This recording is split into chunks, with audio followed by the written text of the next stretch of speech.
परमसुखदं केवलं ज्ञानमूर्तिं द्वन्द्वातीतं गगनसदृशं तत्त्वमस्यादिलक्ष्यम्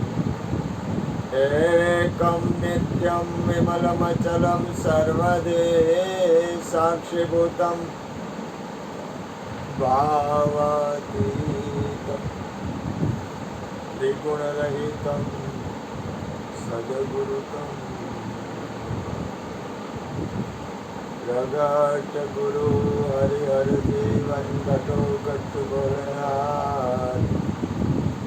लाड लाल कहे उने मारू तजे तो मरे नीतार मेरा मुझ में कुछ नहीं जो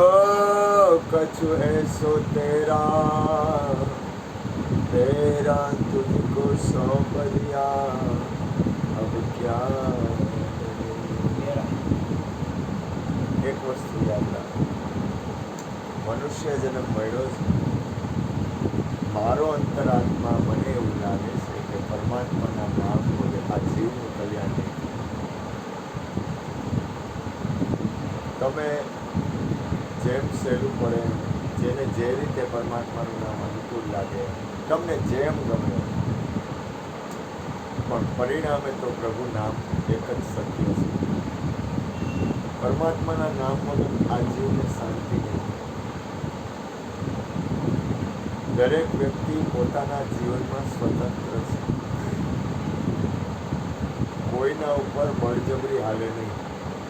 કોઈના ઉપર બળજબરી કરવાથી એ વ્યક્તિ માને એવું નથી પણ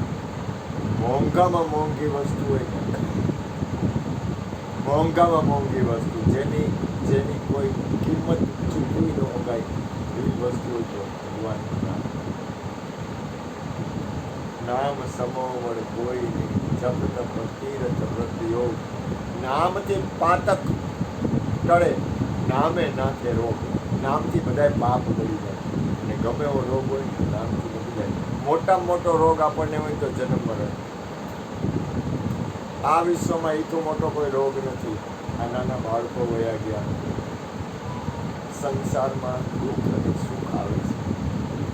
સુખ દુઃખ આવે મારા વાલાની ઈચ્છા હોય ધીરમથી મનને રાખો એક વિચાર તો કરો આમાં આજે આ સંસારનું એટલું બધું સંસારનું વાતાવરણ અનિશ્ચિત છે નિશ્ચિત નથી એમ આપણી કાયાનું વાતાવરણ ને એ નિશ્ચિત નથી क्या भरोसा है इस जिंदगी का क्या भरोसा साथ देते नहीं है किसी का क्या भरोसा है इस અમે લોકો તમને સંસારના બાજીમાંથી અમે થોડોક તમને વૈરાગ આપ્યું થોડોક ત્યાગ આપ્યું શું કામ આપી કે સંસારમાં તો અમે તમે અમારી પાસે આવો તો આ અમારી દીકરીનો કે દીકરાનો જન્મદિવસ હતો તો પેડાનું પેકેટ કહેવો તો અમે પેટો ખાઈ લઈ પણ અમારું મૂળ સ્થિતિ છે એ પરમાત્મા તરફ હોય અમારી અંદરની જીવનની થોડીક પ્રભુથી અમારા જીવનમાં થોડુંક અમારું જીવન છે ને પ્રભુથી પ્રેમ તરફ ગતિ કરતું હોય કારણ કે પરમાત્માના નામથી પ્રેમ થાય ને તો આ જીવન છે ને સફળ બનશે આ મનુષ્ય જીવનમાં હું તમને કહું સંસારમાં તો આપણું જીવન વયું જ જાય છે મારા બાપ એ તો ગયા જ કરશે જીવન તો વયું જવાનું થોડુંક પરમાત્માના નામથી ભજનથી દીકરા ચા પડી પી થોડું સત્સંગથી થોડું ગમે એમ કરો તમને જેમ હાલે એમ બાપાએ પણ સરસ વાત કરી કે જગતમાં દુઃખ સડી જાય આમને પણ એમ કીધું કે રૂઢી રીતે જીવો ગુરુ મહારાજે પણ એ રીતે વાત કરી સત્સંગની કે મનુષ્ય જીવનમાં કાંઈ ભેગું નહીં આવે તમે તમારા જીવનને સફળ કઈ રીતે બને તમને જેમ હેલું પડે એમ તમે હાયલા કરો ઊભા રહ્યો ઊભા રહો ને તો તમારો વિકાસ અટકી જાય કઈ ક્રિયા કરો નહીં તોય કાંઈ નહીં કોઈ વ્યવહાર વહીવટ ન કરો તોય કાંઈ નહીં અંદરની તમારી સ્થિતિ છે આત્મકલ્યાણ તરફ નિરંતર આપણાથી કોઈ પણ દૂર ન થાય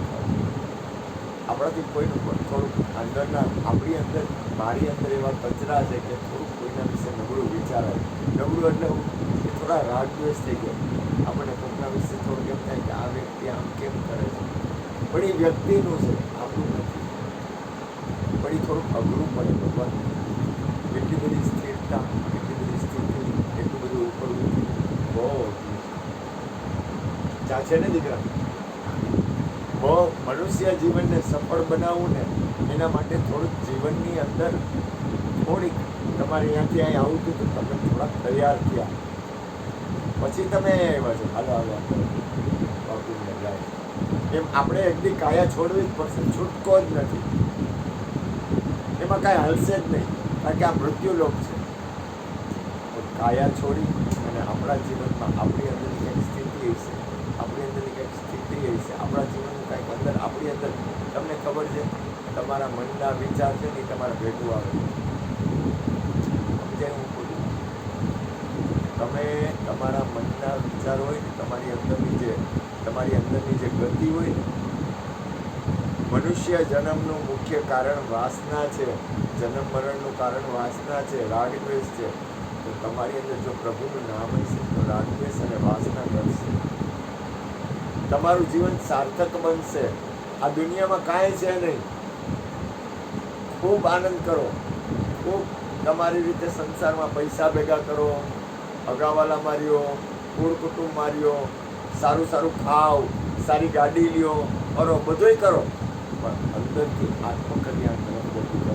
હું ગોરધનભાઈને કહું થોડુંક બોલો, બોલો સદગુરુ મહારાજ.